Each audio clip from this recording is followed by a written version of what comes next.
just takes a few minutes to place a bet via your phone. But if and perhaps when you win, the tax implications are in focus. On Business Today, I bring you the latest developments on an ongoing court saga involving the Kenya Revenue Authority and a winner. Also, where does Uchumi Supermarket stand today? We have the details. And away from that, the housing deficit grows by 200,000 units every year in Kenya. The Big Four agenda's affordable housing pillar seeks to ensure this is curbed. Now, how can banks play into this space and help? I'll be speaking to George Laboso, the head of a mortgage at Barclays Bank of Kenya, to break this down. Well, a very warm welcome to the program this Wednesday. I'm Malika Kazia, and I'm glad to have you with us. Of course, let's begin with the markets. All right, we'll take a look at the currencies first now. The dollar there buying at 101 shillings 5 cents, selling at 100 shillings 95 cents. If we look at the sterling pound, it's buying at 131.87 shillings and it is selling at 132.16 shillings. Finally, the euro there buying at 114 shillings 9 cents, selling at 114.35 shillings.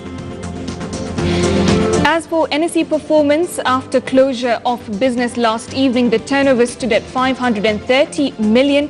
Shares traded were at 14.5 million. The NSE 20 share index stood at 2,865.60. Bonds traded worth 2 billion. Now, as of this afternoon, some of the most active stock for you there. KCB leading with 6.99 million. Safaricom following with 4.28 million. Equity Bank coming in next with just about a million there. Kenya Power next with 698,400. If we look at your winning stocks, Bamburi Cement does lead the pack, trading at 125 shillings. It's actually gone up by 5.93%. Looking at Crown Berger next, it's trading at 84.5 shillings. That's going up 4.32%. Kenya Power trading at 4 shillings 15 cents is going up 3.75%. And BAT Kenya trading at 544 shillings is going up 3.62%.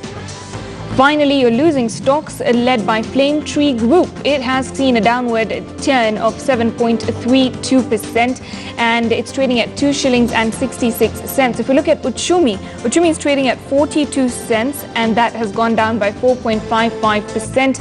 Everready trading at a shilling and Williamson Tea Kenya also going down 3.50%.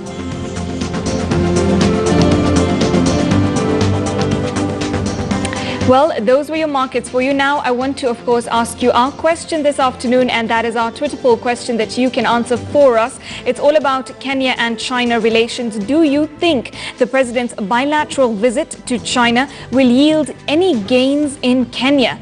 Now, tell us at Malika Kazia, at Agina Abi, and the hashtag is KTN Business. Also, you can let us know your thoughts at KTN News KE. The question is, do you think the president's bilateral visit to China will yield any gains for Kenya? Of course, we'll be sharing some of your responses as we go along on the program this afternoon. All right, let's get into the first story this afternoon. KRA has been embroiled in court proceedings with regards to collecting tax from betting company winners' earnings. Now, in a recent turn of events, a court order which had been issued allowing KRA to continue collecting the taxes was sought to be overturned. Here is the latest.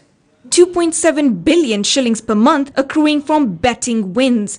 Now, this follows a court order issued by Senior Resident Magistrate DM Kivuti sitting at the Milimani Commercial Courts. The order has stopped the operation of Income Tax Act sections 2, 10, 34 and 35. The order issued follows the 2014 filing of a suit by Mr. Benson Irungu against SportPesa Limited. The suit sought to prevent SportPesa from deducting and remitting taxes arising from Mr. Benson Irungu and any other person's winnings. KRA, which had not been party to the case, sought to be enjoined as an interested party. The orders were subsequently overturned on March 29, 2019, allowing allowing KRA to continue collecting due taxes from SportPesa and other betting companies. However, in April this year, Mr. Irungu moved to court seeking orders for the stay of execution against the earlier orders. The orders by Senior Resident Magistrate Kivuti were heard and issued in KRA's absence, and the authority became aware of the same on Thursday,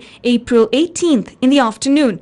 KRA's counsel managed to file their responses and submissions seeking the orders granted by the Senior Resident Magistrate Kivuti be vacated pending the hearing of the inter-parties case. At the hearing on 23rd April 2019, advocates appearing for Mr. Irungu requested the court for more time to file their replying affidavits following KRA's submissions. The Senior Resident Magistrate Kivuti, however, declined to vacate the orders issued on 11th April 2019 and directed all parties to file their responses and appear for hearing on Monday next week, 29th of April 2019.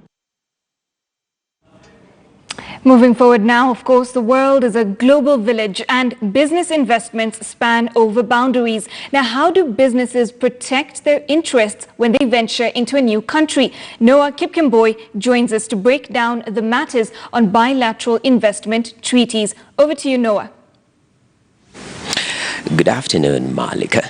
Now, when somebody wants to invest in a different country, of course, the home country has to take care and make sure that, the environment is favorable when they're putting investment in that particular country.